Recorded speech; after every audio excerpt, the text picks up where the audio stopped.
نن نوجوان نسل موبایل لاس کې واغستو نو د ډیر اسلامي خیرونو نه محروم شو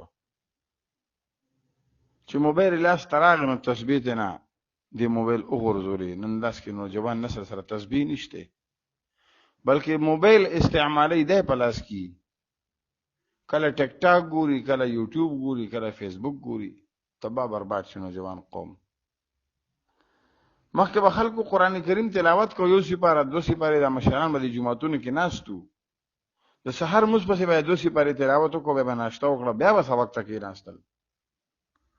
ماسپخین مونځ پسې بیا تلاوت ته کېناستل مازیګر بیا کېناستل تلاوت ته ماسوتن نه پسې بیا تلاوت ته ناستل بل کار بنو او بس یا به ته روټۍ خوراک کارو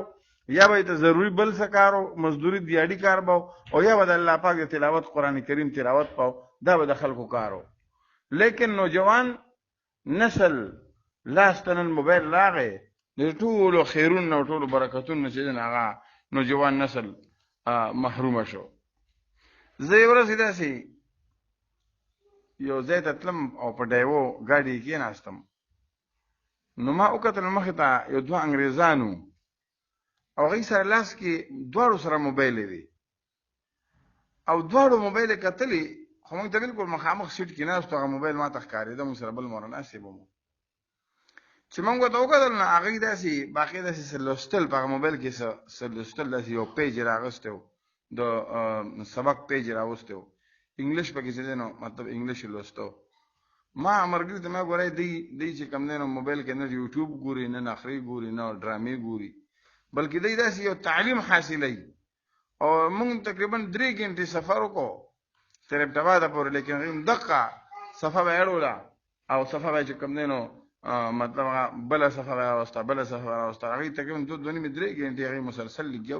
او ځان له هغوی څه تعلیم حاصله او څه سبق یې وایي څه کتاب یې کته د موبایل نه